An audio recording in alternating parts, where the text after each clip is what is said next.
लोगोसे समायना रमायना बिबारजों समायफ्लेदों जोहोलावफुरि बिबार बागाना।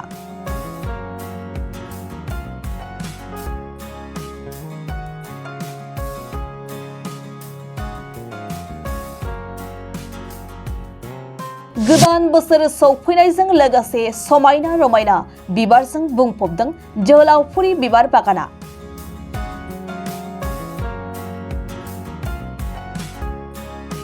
थारैनो बे समायना रमायना बिबारजों बुंफबनाय बागानखौ नुनानै नोंथांमोना गोसोआव गोजोननाय मोनदों जानांगौ।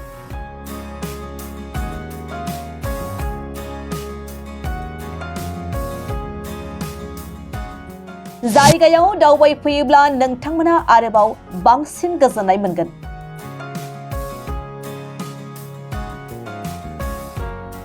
गोदानै दाजानाय तामुलपुर जिल्लानि सिङाव थानाय गरेश्वर नावकाथा सुख्लाय दैसानि रुगुं सेरनि जोहोलावफुरि बिबार बागान।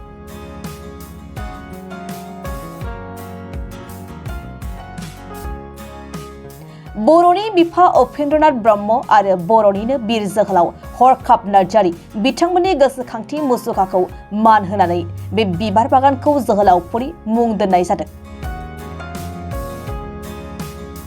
जोहोलावफुरि बिबार बागाननि समायना रमायना बिबारखौ नुयोब्ला थारैनो गोसोआ जोबोरै गोजोननाय मोनो आरो बे बिबार बागानावनो बर'नि गुबै धोरोम बाथौनि सिजौ बिफांखौबो दोननाय जादों आरो बेजोंनो लोगोसेयै कालीचरण ब्रह्मनि मुसुखाखौबो दोननाय जादों बे बिबार बागानाव। जायफोर बे समायना थावनिखौ नायनो गोसो नोंथांमोना बे समावनो बे बिबार बागानखौ फैनानै नायफैदो आरो गोसोआव गोजोननाय लाफैदो। मख'जाथावदि बिटिआरनि मावफुं सोद्रोमा रनेन्द्र नार्जारीया गोबां नाजानायजों बे बिबार बागान एबा जोहोलावफुरि पार्कखौ साखोन सिखोन समायना खालामनाया थारैनो बाख्नायजाथाव जादों। बे बिबार बागानखौ गायसननानै गालांनाय आथिखालनि आसाम आयेन आफादनि बुंथिगिरि बिश्वजित दैमारिखौबो साबायखर बावदों मावफुं सोद्रोमाया। लोगोसे बिबार बागानखौ फोसाबनाय फोथांना लाखिनायाव मदद होनाय बिटिआर सरकारखौबो साबायखर बावदों बिथां बिटिआरनि इएम रनेन्द्र नार्जारीया। खस्थ'थ' बेखौ बुंनाङा, मानो होनबा जोहोलावफोरा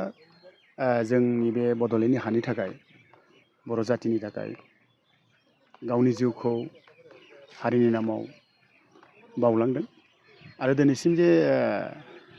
बर' हारिया बिसिम फैबाय, जों एमसिएलए जाबाय, बर' जातिनि गेजेराव एमसिएलए इएम मन्त्रि एमएलए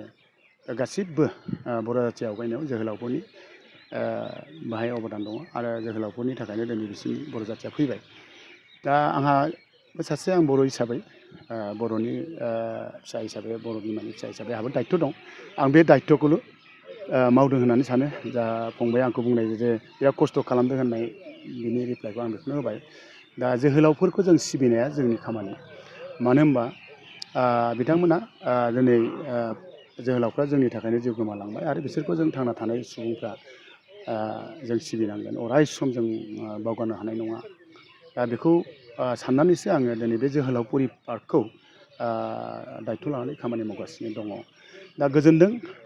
जोहोलावफुरि पार्कखौ जन्म होदोंमोन 2004 जोंनि दानि आसाम बिधान सभानि बुंथिगिरि बिश्वजित दैमारि बिथाङा। दा बिश्वजित दैमारि बिथांखौ आं साबायखर होग्रोनांगोन, माने जोहोलावफोरनि मुङै जे बे पार्कखौ बिथाङा जोनोम होदों आरो बिथाङा जोनोम होनायनि थाखायसो दिनै जों दायित्व लानानै बेखिनि महराव सफैहोनो हादों। दा गिबियाव बिथांखौ आङो साबायखर बावदों जोनोमगिरि हिसाबै, आरो बिनि उनाव आंखौ बे जोहोलावफुरि पार्कखौ दायित्व होदोंमोन नायनो थाखाय हिसाबै आंबो फैयै फैयै दिनै 12 बोसोरसिम बे जोहोलावफुरि पार्कखौ आं दायित्व लानानै खामानि मावदों आरो गेजेराव 5 बोसोर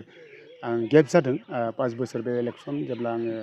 प्रेसिडेन्टनि इलेक्सन गेलेनानै जेनदोंमोन, बेवहाय आंहा एसे बेयाव दायित्व लानाय गेप जादों आरो पुनरबार आङो बिटिआरआव आरो रायजोनि सासे प्रतिनिधि हिसाबै दायित्व मोननायनि उनाव आङो 2020निफ्राय आं बेखौ मोजाङै माने खालामनो थाखाय नाजादोंमोन। बेवहाय जोंनि बिटिआरनि गाहाय मावफुं सोद्रोमा प्रमद बर' बिथांनिबो गोबां बेयाव हेल्प मोननाय जादों आरो बिथांनि हेल्पनि थाखाय दिनै बाउन्डारिनिफ्राय दिनै गेटनिफ्राय बिथांनिनो बाहाय मोनसे अबदान दं बिथांखौ आङो जोहोलावफोरनि मुङै बिथाङा बेखिनि सहाय खालामनायनि थाखाय आङो शिब सारखौ धन्यबाद होदों आरो थांनाय बोसोराव गोजोननाय फोरमायदों आङो आरो रायजो राजाखौ साबायखर होदों थांनाय बोसोराव 10,000सो 1 तारिखआव हाबदों 10,000सो माने जोहोलावफुरि पार्कखौ नायनो थाखाय दाब दाब जायगानिफ्राय रायजो राजाया फैदों आं बेखौ नुनानै आरो बिराद गोजोनदों आरो जोंनि बिटिआर ओनसोलनि रायजोनि जानानै आङो नायनो फैग्रा सुबुंफोरखौ आङो साबायखर देग्लायबो आसा खालामदों गोबां माने सुबुङानो बेयाव फैगोन आंहा मोनसे बिसास 10,000नि बारा जागोन माने थांनाय बोसोरनि सिगां बोसोर 5,000मोन 5,000 बारायदों आरो देग्लाय खमैयाव 10,000नि बारा जागोन होननानै मोनसे साननाय दं आरो बिनि थाखायनो रायजो राजा देग्लाय थांनाय बाराव 4,000 सिजनेलि फुल गायनाय जादोंमोन सेलबिया दालिया माने गेन्दा बाहाय किसान तामाम बिदिनो माने भेराइटिस माने फुल गायनाय जादोंमोन आरो बेयाव 4,000 फुल गायनाय जादोंमोन एबार 10,000 फुलि गायनाय जादों आरो बिराद मोजां डिजाइनखौ सोलायनाय जादों आरो देग्लाय रायजो राजाया फैनानै गोबां गोजोननाय फोरमायदों आं निस्सय एबार माने थांनाय बोसोरनिफ्राय बारा माने बे माने पार्कआव फैगोन होनना आसा खालामदों आरो रायजो राजाखौ खावलायदों बे पार्कआ जोहोलावफुरि पार्क आरो बेयाव बड'फानि मुसुखा दं आरो हरखाब नार्जारि बिथांमोन सानैनि मुसुखा दं फैनानै रायजो राजाया बिथांमोननि मुसुखायाव बिबार बावनानै गावनि माने गोसोनि खोथा जाने बड'फानि सेराव आर'ज बिनो हागोन आं बेखौ रायजो राजाखौ खावलायदों थांनाय बोसोराव जे माखासे मेथाइ खनगिरि बा फावगिरिफोरखौ लाबोनानै मोनसे फांसन खुंनाय जादोंमोन देग्लायनि थांनाय बोसोराव आङो आर्टिस्टफोरखौ लाबोनानै बेयाव आं आर्टिस्टफोरखौ मोनसे रिकुवेस्ट खालामदोंमोन थांनाय बोसोराव जोहोलावफोरनि मुङै आर्टिस्टफ्रा खनसे माने 1 तारिख माने बे माबामोन बेयाव माने मा होनो सरस्वती फुजा खालिमोन सरस्वती फुजा खालि आं मोनसे बिथांमोनखौ खावलायदोंमोन खावलायनाय बिथांमोना जोहोलावफोरनि मुङै बिथांमोना बुंनाय लेखायै बिथांमोना आंनि खावलायनायखौ लाखिदोंमोन लाखिनानै बिथांमोना फैदोंमोन आरो बेवहायबो बहुत हाजार मानसिफ्रा ओइदिनखालि जादोंमोन आरो देग्लाय मोनसे कालचारेल माने स्टेज मोनसे बानायनाय जादों आरो बेयाव माने जोंनि आसामनि मन्त्रि उरखाव ब्रह्म बिथांनि अबदानाव दा माने 50 लाख थाखानि मोनसे कालचारेल कमप्लेक्स बानायनाय जादों आरो 1 तारिखआव कमप्लिट जागोन आरो बेवहाय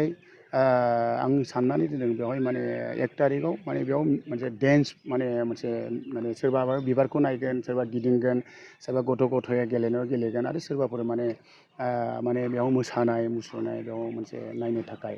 आं मोनसे आयजन खालामनो थाखाय थिक थाक खालामनाय जादों बेनिखायनो रायजो राजाखौ 1 तारिखआव फैनानै जाहाथे बयबो सिगांनि बायदि दोलो दोलो फैनानै जाहाथे जोहोलावफुरि पार्कआव जाहाथे फैनानै जाहाथे बड'फानि जे मुसुखायाव बिबार बावनानै जों जे दिनैहाय बर' जाथिया बिसिम फैबाय दिनै बड'फानि थाखायनो बड'फाखौ जोङो सासे बड'फाखौ जों इसोर होननानै जों मानियो आरो बेनिखायनो 1 तारिखआव फैनानै जाहाथे बयबो बड'फानि मुसुखायाव बिबार बावनो थाखाय गासिबो जोंनि बिटिआरनि बर' रायजो राजाखौ आं खावलायबाय